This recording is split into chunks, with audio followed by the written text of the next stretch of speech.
सत्य को ही जीवन का धर्म बना सके। क्योंकि धर्म न दूसर सत्य समाना, धर्म सत्य से बड़ा कोई दूसरा धर्म नहीं। धर्म न दूसर सत्य समाना, जिसके जीवन में सत्य है वही धार्मिक है। लोग कहते हैं धार्मिक वो है जो सुबह सुबह राम जपता है, राम राम करता है। धार्मिक वो है जो तिलक लगाता है। धार्मिक वो है जो लाल पीला वस्त्र ओढ़ करके पूजा करता है। पर गोस्वामी जी तो कहते हैं धर्म न दूसर सत्य समान, या फिर परम धर्म श्रुति विदित अहिंसा, कि या तो जो अहिंसा और सत्य दोनों को धारण कर लिया, दया को धारण कर लिया, तो ये दया सत्य अहिंसा प्रेम सबसे बड़ा धर्म, और जो इसको धारण कर लिया वो सबसे बड़ा धर्म। अब सोच लीजिए, वस्त्र महत्वपूर्ण नहीं, तिलक महत्वपूर्ण नहीं, महत्वपूर्ण क्या है? आचरण। अगर आचरण सही हो गया तो हम धार्मिक हो गए। और सच्चा धार्मिक वही है जिसके जीवन में सत्य है, प्रेम है, करुणा। तो मैंने कहा कि सत्संग हमारे जीवन को जागृत करता है, हमारे जीवन की चेतना को जगा देता है, हमारे विवेक को जगा देता है। फिर राम, कृष्ण, बुद्ध, महावीर, कृष्ण, कबीर, सुकरात, जो भी महापुरुष हैं, फिर उनके चरित्र को, उनके आदर्श को हम अपने जीवन में उतारने लगते हैं। और अगर आज राम जी की पूजा हो रही है, उनके चित्र को हम पूज रहे हैं, तो उसके पीछे क्या कारण है? कि उनका चरित्र महान है। किसी का चरित्र जब महान हो जाता है तो चित्र पूजनीय हो जाता है। और इससे शिक्षा क्या मिलती है? कि हम भी अपना चरित्र महान करें, हम भी उसके उन महापुरुषों के चरित्र को अपना चरित्र बनाएं। पर हम चित्र की पूजा में लग जाते हैं और चरित्र हमारा ज्यों का त्यों रह जाता है। चित्र पूजनीय ही तब बनता है जब चरित्र विशेष हो जाता है। जब चरित्र महान हो जाएगा तो चित्र पूजनीय हो जाता है। फिर आप लोगों के लिए प्रेरणा बन जाते हैं, आदर्श बन जाते हैं। और ये सत्संग यही कोशिश करता है। सत्संग मतलब सत्य का संग। जहां सत्य का संग, जहां कोई झूठ नहीं, जहां कोई बंटवारा, मेरा तेरा में कोई बांटने का भाव नहीं, कुछ बनाने का भाव है। कई जगह लोग कहते हैं मुझे अपना शिष्य बना लीजिए। हम कहते हैं मैं कभी किसी को शिष्य नहीं बनाता, मैं मित्र बना लेता हूं। अब किसी की भावना है मुझे गुरु मान लेते हैं, वो उनकी बात है। पर हम अपने मन में ये भाव रखते हैं कि मेरे मित्र हैं, सहयोगी हैं, साथी। क्योंकि मैं तो चाहता हूं जो मेरे पास आए हैं मुझसे भी श्रेष्ठ बन जाए, वो शिष्य बन के ना रहे। पारस और उस संत में बड़ो अंतरो जान, वो लोहा कंचन करे गुरु कर ले आप सब। मतलब एक पारस पत्थर होता है, आप सबने नाम सुना है। उसके बारे में कहा जाता है कि अगर वो लोहा में छुआ दिए तो लोहा सोना बन जाता है। साहब कहते हैं पारस और उस संत में बड़ो अंतर हो जाना। पारस और संत में बड़ा अंतर है। कुछ लोग कहते हैं संत भी पारस होते हैं, किसी को हाथ लगा देते हैं, किसी को शिक्षा देते हैं, तो वो आदमी भी सोना बन जाता है। पर सदगुरु कबीर कहते हैं नहीं, अंतर है, दोनों एक जैसा है। लोगों ने कहा क्यों? साहब ने कहा पारस पत्थर से लोहा का स्पर्श होने से वो सोना बनता है, पारस थोड़े बनता है। पारस पत्थर से लोहा को आप छुआ दें तो वो सोना बनता है, पारस नहीं बनता। महानता तो तब है जब पारस में लोहा छुए और पारस ही बन जाए, लेकिन पारस नहीं बनता, वो सोना बनता है। पर गुरु में ये फर्क है कि गुरु के सानिध्य में जो सच्चे मन से चला गया, गुरु उसको अपने समान बना लेते हैं, शिष्य नहीं। गुरु कर ले आप समान। गुरु उनके भीतर भी वही गुरुत्व जागृत कर देते हैं वही ज्ञान जागृत कर देते हैं, वही शक्ति, वही सामर्थ्य जागृत कर देते हैं। इसलिए गुरु में बड़ा भेद है। तो जो सच्चे भाव से, सच्ची निष्ठा से गुरु के पास जाते हैं, गुरु अपने सरीखा बना लेते हैं, बल्कि अपने से भी ऊंचा बना लेते हैं। इसलिए सच्चे मन से जब हम सत्संग में जाते हैं तो गुरु हमें ऊंचा बनाते हैं। और ऊंचा बनता है कोई वोट से नहीं बनता। कोई वोट दे करके सरपंच बना देगा, प्रधान बना देगा, विधायक बना देगा, सांसद बना देगा, पर वोट देकर कोई धर्मात्मा नहीं बना सकता, भक्त नहीं बना सकता, संत नहीं बना सकता।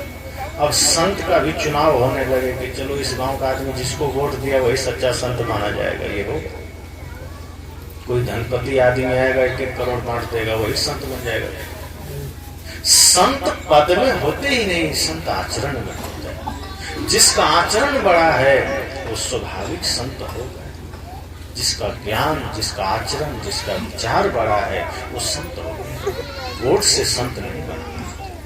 वोट से, सपोर्ट से बाहरी पद प्रतिष्ठा मिला करते हैं, तो भीतर का साम्राज्य, भीतर का आनंद, परम आनंद, शांति ये अपनी साधना से मिलती है, ये तप से मिलता है।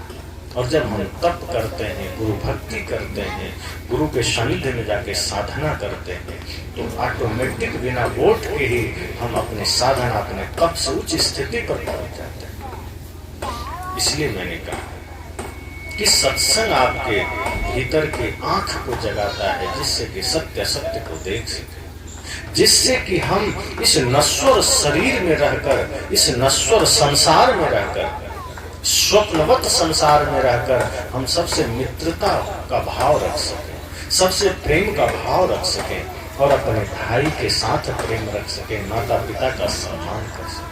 कि जब संसार से जाना ही है तो बैर का बोझा लाद के क्यों जाना, लड़ाई का गठरी बांध कर क्यों जाना। जिस चीज को छोड़ जाना है तो अच्छा छाप छोड़ के जाना है, कुछ अच्छा करके जाना है।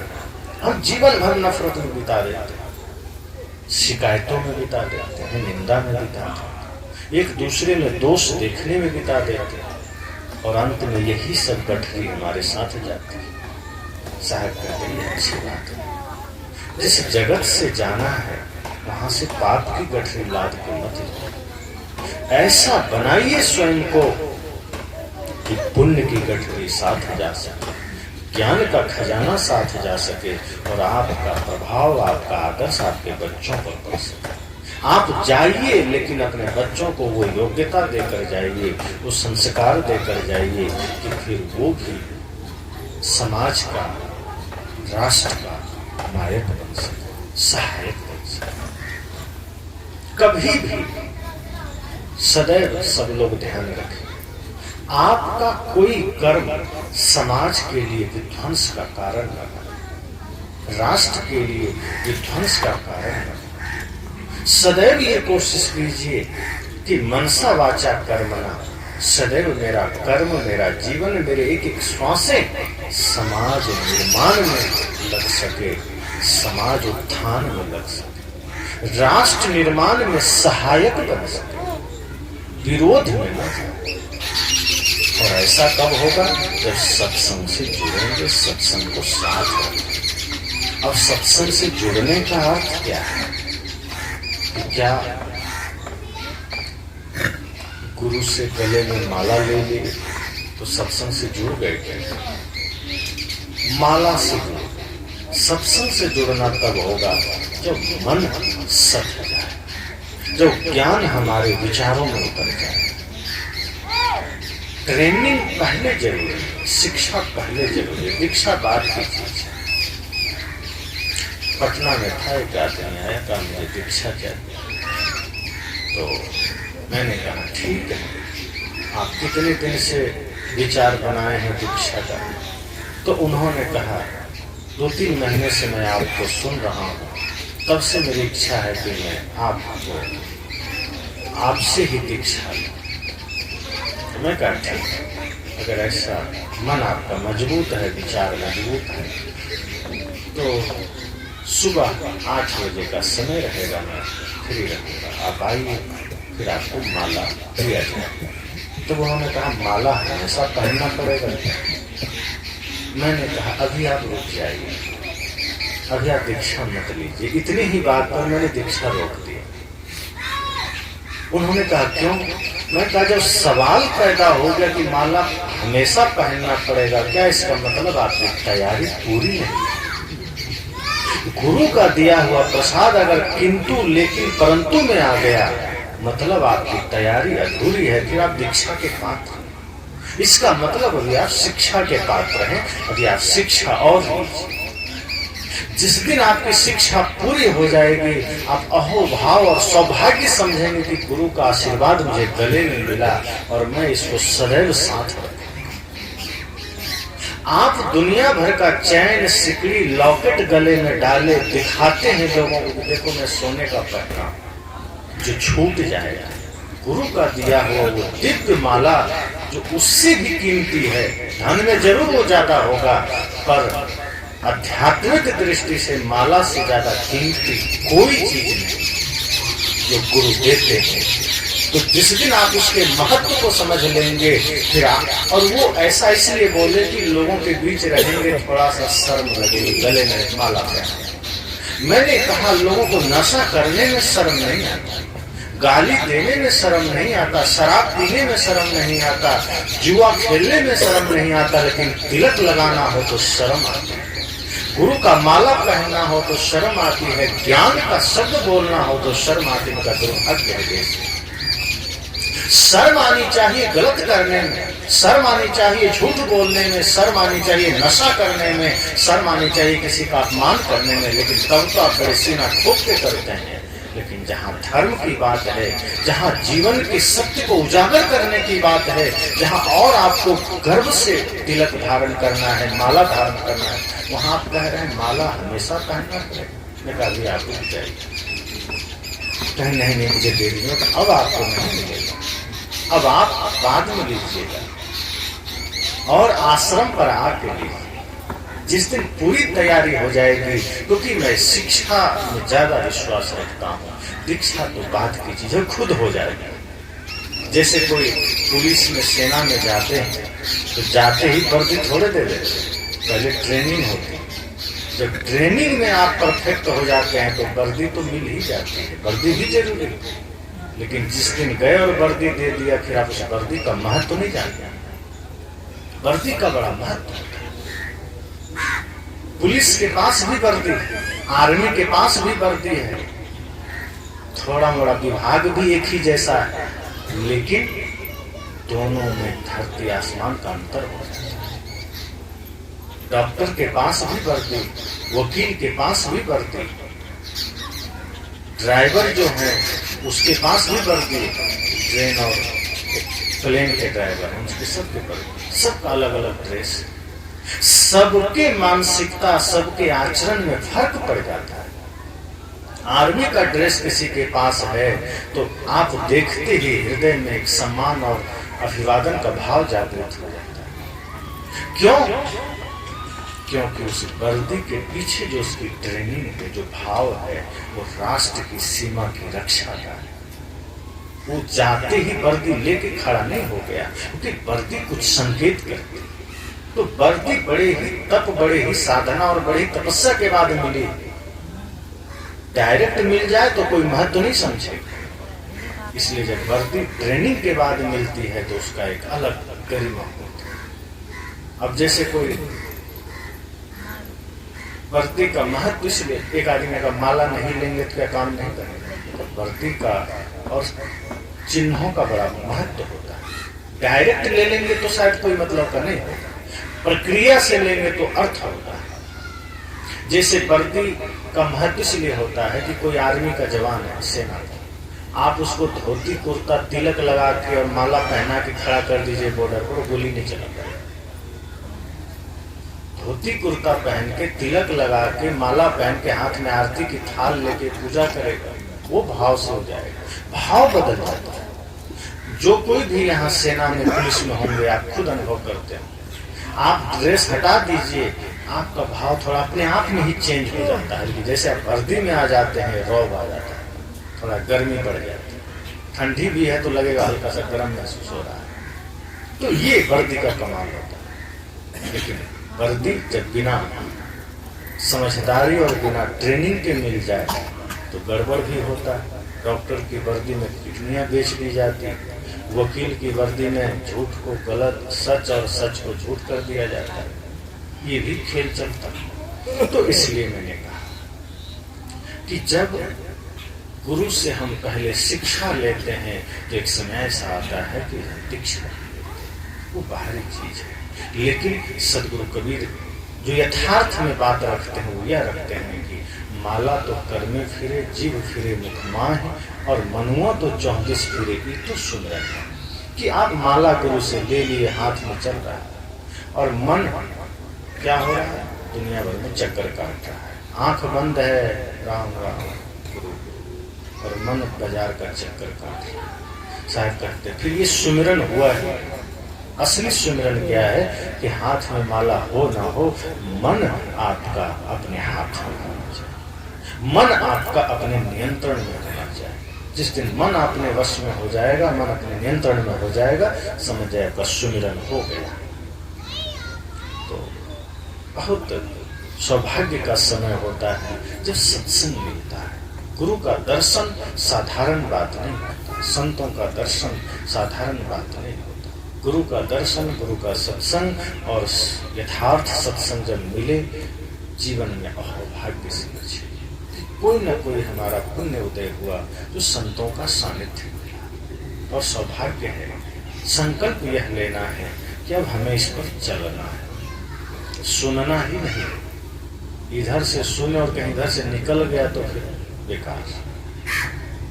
इधर से सुनिए और इधर से भी सुनिए, और दोनों को लेके यहाँ ले आइए, हृदयंगम करिए। एक होता है कंठस्थ करना, तो कंठस्थ करना मतलब किसी चीज को याद कर लेना। तो आजकल लोग यही करते हैं, कंठस्थ कर लेते हैं। जो सत्संग हम सुनते हैं हम कंठस्थ कर लेते हैं, कंठ में ले आए और फिर यहीं से निकाल के हम दूसरों को देते हैं।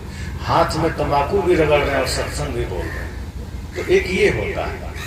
और कई लोग आप देखें, एक घटना हमारे सदगुरु आचार्य श्री धर्मस्वरूप साहब जी बताते हैं अपने जीवन की घटना, कि एक बार वो अपने आश्रम, जो उनका एक और शाखा आश्रम था, वहां बैठे थे।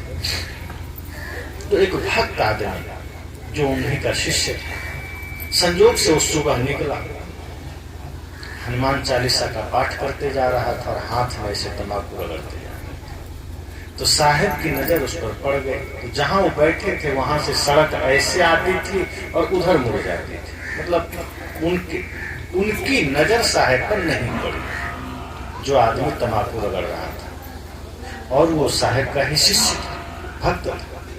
तो वो जय हनुमान ज्ञान गुण सागर, जय कपीस तिन्ह लोक उजागर, और हाथ ऐसे चल रहा है, पूरे मस्ती में जा रहा है। साहिब की नजर पड़ गई। साहिब को हैरानी हुई कि क्या कर रहा है, ये तंबाकू रगड़ रहा है कि हनुमान जी को रगड़ रहा है, समझ में नहीं आ रहा है।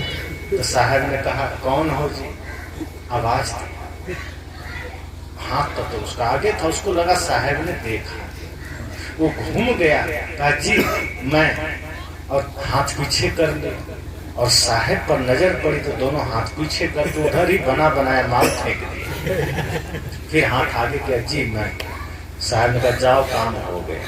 उसने कहा, कुछ बोले नहीं। साहिब ने कहा, नहीं काम हो गया, तुम जा सकते हो। वो भी घबरा गया, क्या काम हो गया? कहा, साहिब बताइए ना क्या हो। कहा, मैं ये जानना चाहता था कि तुम्हारी अंतरात्मा इस चीज को स्वीकार करती है कि नहीं तुम गलत कर रहे हो। और हम जान लिए, क्योंकि तुम्हारी अंतरात्मा को ये पता है कि तुम गलत कर रहे हो, इसीलिए मेरे सामने आने से पहले तुमने तंबाकू झाड़ दिया। अगर तुम हाथ में प्रसाद रखे होते तो तुम ऐसे करके कहते, साहब प्रसाद है, बस खा रहे। पर तंबाकू रखा था, तुम्हारी अंतरात्मा ने कहा कि तुम नशा वाला चीज किसके सामने लेके जा रहे हो। तुम्हारी अंतरात्मा ने कहा, इसको जल्दी पीछे फेंको, तुम फेंक। हम जानना चाहते थे कि तुम्हारे भीतर ये बोध है कि नहीं कि ये गलत है। और फिर भी तुम कर रहे हो मन के अधीन होकर, तो इसी को कहते हैं जान बूझ जो कपट करत है तही असमंत न हो, कहीं कबीर तही मूढ़ को भला कौन विधि हो। कि अगर तुम्हारी अंतरात्मा जान रही है कि तंबाकू खाना बुरा है, फिर क्यों खा रहे हो। तुम्हारी अंतरात्मा जान रही है शराब गलत है, फिर क्यों पी रहे हो। तो साहब ने कहा कि तुम्हारे भीतर की चेतना जगी है, भीतर की चेतना, लेकिन वो सुसुप्त अवस्था में हल्की सी जगी है कि तुमने मर्यादा किया मेरा, बस इतना तुमने ध्यान रखा कि महापुरुष हैं, संत हैं, के सामने तंबाकू नहीं खाना है, तुमने फेंक दिया। पर तुम ये भूल गए कि हनुमान जी जैसा पवित्र आदमी का तुम तंबाकू के साथ रगड़ रहे, तुम नाम भी जप रहे, तंबाकू भी रगड़ रहे, तुम तो उन्हीं को रगड़ रहे हो। ये अपमान है। तुम उनका नाम लेके मांस काट रहे हो, तुम उनका नाम लेके पाठ कर रहे हो, तुम उनका नाम लेके फिर हत्या कर रहे हो, तुम उनका नाम लेके लड़ाई झगड़ा कर रहे हो। कहा ये पाप है, ये मत करो। इस तरह से संत हमें जागृत करते हैं। तो ये सत्संग थोड़ा ही क्यों ना हो, पर हमें जगाता है, हमें बोध कराता है। सच्चे अर्थों में सत्संग यही है। और हम सब यही चेष्टा करें कि जब संतों के दर्शन, संतों के सत्संग में बैठे तो वे निस्वार्थ भाव, निष्कपट भाव कि बस कल तक जीवन में क्या था अंधकार, वो कल तक पर छोड़ दीजिए। आज हमारे जीवन में ज्ञान का उजाला होना चाहिए, आज हमारे जीवन में ज्ञान का प्रकाश होना चाहिए। आज यहां से जाइए तो परिवर्तन लेकर जाइए, एक बदलाव लेकर जाइए अपने जीवन में, अपने मन, अपने वाणी, अपने वचनों, अपने कर्मों। अगर आप यहां से परिवर्तन, एक बदलाव लेकर जा सके तो सच में आप यहां से सत्संगी होकर जाएंगे, आप धार्मिक होकर जाएंगे। वरना धर्म और सत्संग वैसा ही होगा जैसे मुख में राम बगल में छुरी। फिर हम भी वही कर कि बाहर बाहर सत्संग है, भीतर कपट है, कि बाहर बाहर भगवान का नाम है और मन में कपट का कपट जाल है, बाहर बाहर भगवान की पूजा है और भीतर मंथरा की चाल है, बाहर बाहर देवता की पूजा है और भीतर दानवों का जीवन है। तब समस्या हो जाएगी। इसलिए अगर सच में राम को अपने हृदय में बुलाना है, राम का आगमन होना है, तो उनके आदर्शों को लाइए, उनके चरित्र को लाइए, उनके ज्ञान को लाइए, उनके प्रेम को लाइए। वो प्रेम जो भाई भाई में अटूट प्रेम बन सके, वो प्रेम जो आपके घर को मंदिर बना सके। और जब वो नहीं है तो राम की पूजा फिर पाखंड से ज्यादा कुछ भी नहीं। फिर कृष्ण की पूजा सिवाय पाखंड के कुछ भी नहीं। अगर कोई कृष्ण को मानते हैं, बहुत लोग कहते हैं हम तो कृष्ण भगवान को पूजते हैं, हम तो उनके वंशज हैं, और वो भर भर मुंह मांस खाते हैं। अब सच में देखिए तो कंस के भक्त हैं वो, लेकिन नाम अपना कृष्ण से जोड़ते हैं। अब जो कंस का भोजन कर रहे हैं, राक्षस का भोजन कर रहे हैं, जो राक्षस वाला जीवन जी रहे हैं, वो भी कहते हैं हम तो कृष्ण के वंशज और भक्त हैं। ये गलत बात। भगवान कृष्ण की पवित्रता, भगवान कृष्ण का आदर्श जब हमारे जीवन में उतरेगा तो फिर कोई कहना नहीं पड़ेगा आप हैं कृष्ण भक्त। कृष्ण भक्त का मतलब क्या है? जो अपने भीतर के सारे कषायों को निकाल सके, जो अपने भीतर के सारे विकारों को निकाल सके, जो सिर्फ प्रेम की मधुर वंशी बजाए, जिसके लिए अपने हो या पराये सबके लिए हो न्याय। देखो कदम तुम्हारे हरगिज न डगमगाए, रास्ते बड़े कठिन हैं चलना संभल संभल के, इंसाफ की डगर पे बच्चों दिखाओ चल के। जो ये भाव लेकर चलता है वही कृष्ण भक्त बन जाता है। पिता महान है इस बात को लेकर बच्चा महान नहीं हो जाता। बच्चे को अपनी महानता दिखानी पड़ती है। गुरु महान है, उनसे दीक्षा लेकर शिष्य महान नहीं हो जाता, शिष्य को तप करना पड़ता है। उसी तरह कृष्ण भगवान के वंश में जन्म लेने से कोई कृष्ण नहीं हो जाते, उनका भक्त नहीं हो जाते। राम जी की पूजा करने से कोई राम नहीं बन जाते, उनका कोई भक्त नहीं बन जाता। उसके लिए वैसी तपस्या, वैसा जीवन, वैसा आचरण, वैसा व्यवहार करना पड़ेगा। पाप काटने के लिए मंत्र नहीं जपना है, पाप काटने के लिए पाप नहीं करना है, पुण्य करना है। जब तक पाप करना रुकेगा नहीं तब तक पाप कटेगा। एक तरफ ये सोचें कि नहीं पाप करते जा रहे हैं, पाप काटने की कथा भी करवा रहे हैं। बहुत से कथाएं आज होती हैं, पाप काटने वाली कथाएं, दुख नाशक कथा, विपत्ति नाशक कथा, धन वर्षा कथा, तमाम कथाएं आज चलती है। बहुत से लोग हमारे समाज में जो कथाएं करवाते हैं कि आपका सारा पाप कट जाए, पर वो कभी नहीं कहते कि पाप रोकना पहले पड़ेगा। जैसे आप सबके छत पर टंकी है, मोटर से कनेक्ट है, आप टंकी को खाली करना चाहते हैं और उधर कोई मोटर चला दिया और आप इधर टंकी खाली कर रहे हैं, होगा खाली? मोटर का पानी भी उसमें आ रहा है और आप इधर नल भी खोले हुए हैं, तो क्या होगा? आप जितना पानी निकाल रहे हैं उतना वापस टंकी में उधर से भर रहा है। आप सोच रहे हैं क्या करें, कहाँ भूल हो रही है, टंकी खाली क्यों नहीं हो रही? और आपको सिखाया क्या जा रहा है, चिंता मत करो, राम नाम जपते रहो, टोटी खोले रहो, एकदम टंकी खाली हो जाएगी। पर कोई आपको ये नहीं कह रहा पहले मोटर बंद करो, मोटर बंद करो, थोड़ी देर में टंकी खाली हो जाएगी। तो अगला पाप करना बंद करो और इधर धर्म पर चलना शुरू कर दो, पाप कट जाएंगे। पर नहीं, पाप रोकना तो कोई कहता ही नहीं, सब कहते हैं कोई दिक्कत नहीं, तुम जो करना है करो, जुआ खेलो, पाप करो, बस जो मैं कहता हूँ वो करते जाओ। कई लोग तो ये भी कहते हैं कि आपका बच्चा अगर एग्जाम में पास नहीं होता है, बेलपत्र लीजिए, बीच के पत्ते में शहद लगाइए, शिवलिंग पर चिपका दीजिए, बच्चा फर्स्ट डिवीजन पास हो जाएगा। अब कहीं बच्चे को ये पता चल जाए तो पढ़ना ही बंद कर दे, और पास हो जाए तो होता है।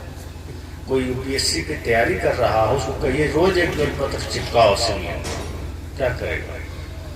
तो ये बच्चों को निकम्मा ही तो बनाना हुआ।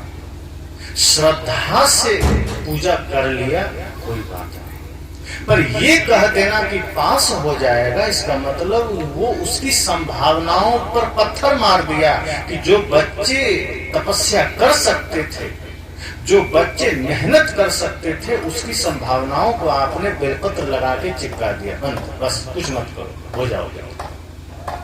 किसी ने कहा कोई कथा,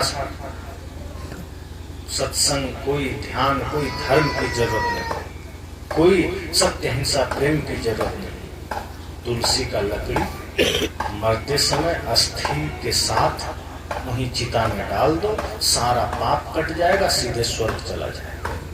अब आदमी पाप छोड़ेगा, अगर तो जितना करना है कर ही लेते हैं, तो लास्ट में अपने बेटों को समझा देगा कि तुलसी डाल देना मेरे चिता में, नरक नहीं मिलेगा, सीधे स्वर्ग मिलेगा। फिर वो आदमी क्या करेगा? और पाप करेगा, राम का नाम लेके पाप करेगा, ठगेगा, चालबाजी करेगा, तो ये क्या होगा? इससे धर्म प्रचार होगा, धर्म स्थापना होगी। इसलिए संत कहते हैं जागृत रहिए, सत्य कड़वा होता है लेकिन आपके हित का होता है। आपके शरीर में कहीं घाव है तो आपका हितैषी वो नहीं है जो उस घाव को सहलाता है, हितैषी वो है जो कांटा लगा उसको बहा देता है। तो जो बहाएगा थोड़ा दर्द तो होगा, लेकिन बहाने का पीछे का जो भाव है वो आपको दर्द से मुक्ति प्रदान करता है, वो आपको उस अंग की सुरक्षा देगा। डॉक्टर क्या करता है? आपका शरीर में कहीं जख्म है, घाव है, पीड़ा है, डॉक्टर कैंची लेता है, ऑपरेशन कर देता है। तो आप डॉक्टर को गाली दीजिए कि तुम मेरा दुश्मन हो, तो क्या होगा? फिर आप पीड़ा से मुक्ति नहीं पाएंगे। फिर वो घाव एक दिन ऐसा महाघाव बन जाएगा कि हो सकता है टांग कटवाना पड़ेगा। तो डॉक्टर अगर कैंची लगा रहा है तो उसके पीछे आपका प्राण लेना नहीं है, उसके पीछे उसका उद्देश्य है आपको उस दर्द से मुक्ति जो आगे भयंकर हो सकता है।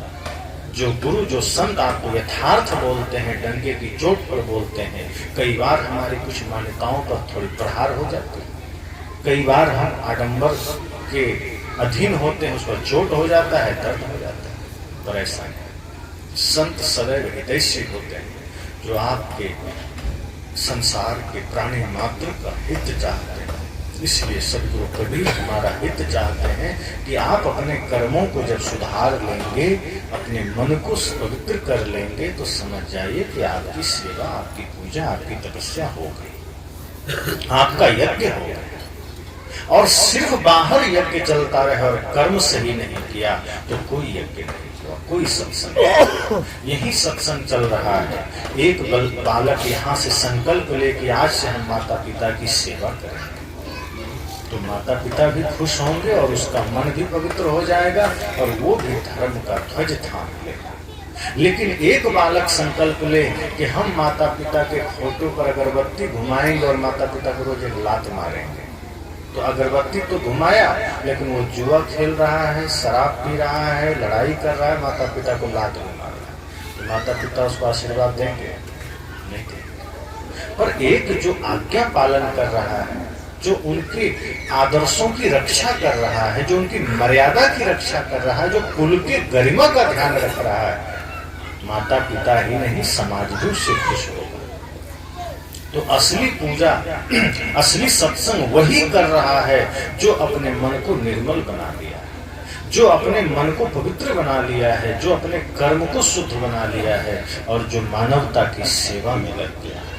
वही धर्म का सच्चा राही है, सच्चा पथिक है। इसलिए बड़े ही भाव से, बड़े ही समर्पण के साथ, श्रद्धा के साथ सत्संग को हृदय में धारण कीजिए। ये जीवन दोबारा नहीं मिलेगा, बड़ी कीमत है इसकी। संतों ने इसलिए कहा है, बड़े भाग्य मानुष तन पावा, सुर दुर्लभ सत्य ग्रंथन का। बहुत बड़ी बात है। गोस्वामी जी ने क्या कहा? बड़े भाग्य मानुष तन पावा। इसका अर्थ कि बड़े ही भाग्य से मनुष्य तन मिला, और ऐसा मनुष्य तन है जो देवताओं को भी दुर्लभ, मतलब देवता भी तरसते हैं हमको मनुष्य शरीर मिल जाए। पर जरा विचार करिए कि कोई आदमी अगर जुआ खेल रहा है, हिंसा कर रहा है, मांस मछली खा रहा है, माता पिता से झगड़ा कर रहा है, तो क्या ये कह सकते हैं कि बड़े भाग्य से मनुष्य शरीर मिला? क्या उसके लिए शरीर भाग्य से मिला? क्या उसके लिए फिर दुर्भाग्य ही है जो इतना पाप कर रहा है? सौभाग्य तो तब होगा जब इस शरीर से पाप होना बंद हो जाए। जब तक इस शरीर से हम पाप कर रहे हैं तब तक गोस्वामी जी की चौपाई झूठी साबित हो जाएगी। बड़े भाग्य मानुष तन पावा, कि ऐसे दुष्ट काम के लिए देवता क्यों तरसेंगे? जो आदमी नैतिक पतित हो चुका है, जो आदमी अधर्म के मार्ग पर चल रहा है, जो आदमी भाई से झगड़ा कर रहा है, जो आदमी नशा कर रहा है, माता पिता का अपमान कर रहा है, गुरु का अपमान कर रहा है, धर्म का अपमान कर रहा है, तो क्या देवता ऐसा शरीर पाना चाहेंगे कि हमको ऐसा मनुष्य शरीर मिले? कौन सा शरीर पाना चाहते हैं देवता? और कौन सा मनुष्य सौभाग्यशाली है? मैंने पहले ही कहा था कि असली राम भक्त वो है जो माता पिता गुरु का सम्मान करे, सेवा करे, पूजा करे, जो राष्ट्र का सम्मान करे, जो राष्ट्र की सेवा करे, जो प्राणी मात्र पर करुणा करे, जो सभी के साथ मित्रवत व्यवहार रखे, वही राम भक्त है और वही सौभाग्यशाली मनुष्य है। और ऐसे ही मनुष्य का देह पाने को देवता तरसते हैं। पर जो छल कपट प्रपंच में जी रहा है, जो नरक मचा रखा है, जो गंदगी मचा रखा है, देवता ऐसे शरीर पाना नहीं चाहते। फिर ऐसे लोगों का शरीर समझो गलती से मिल गया, वो दुर्भाग्य। फिर वो न जाने कितने पाप की योनि में जाएंगे, फिर कितना पाप भुगतेंगे। आगे भयंकर पापों से बचना है और इस जीवन में भी पाप से बचना है, तो धर्म ध्वज को थामिए, सत्य अहिंसा प्रेम करुणा को धारण कोशिश कीजिए कि सबके प्रति मैत्री का भाव स्थापित हो सके, सबके प्रति प्रेम का भाव स्थापित हो सके, श्रद्धा और भक्ति का भाव हृदय में स्थापित हो सके, तभी ये सत्संग सार्थक है। तो इस सत्संग के माध्यम से यही संकल्प, यही विचार कि सत्संग हमें जागृत करता है, हमारी सोई हुई चेतना को, हमारे भीतर फैले हुए हृदय में अंधकार को मिटाता है, प्रकाश करता है, ज्ञान का उजाला करता है, सत्य का। और ऐसे सत्संग जब सच में हृदय में जागृत होता है तो इंसान सच में इंसान बन जाता है। फिर वो न हिंदू, न मुस्लिम, न सिख, न जैन, न बौद्ध, कुछ नहीं रहता, वो शुद्ध इंसान बन जाता है, फिर वो शुद्ध मानव बन जाता है। और ऐसे ही लोगों की आवश्यकता इस देश को, इस सृष्टि को तो हम सब मेहमान हैं इस धरती पर और अलग अलग पोशाक पहने हैं, शरीर रूपी पोशाक। एक दिन सब अपना अपना पोशाक उतार देंगे, यहाँ से चले जाएंगे। तो जब यहाँ से जाना है तो कुछ नेकी कमा के जाना, कुछ अच्छाई करके जाना, धर्म के ध्वज को थाम कर जाना, मन निर्मल करके जाना। इसी मंगल कामना के साथ वाणी को विराम देता हूं। बोलिए सद्गुरुदेव की जय। और कल सत्संग पुनः समय से होगा। आप सभी अपने अपने इष्ट मित्रों के साथ पुनः आइए, क्योंकि 4 बजे तक विराम हो जाएगा आरती पूजा संतों की पूजा के साथ, और फिर हम सब प्रस्थान कल ही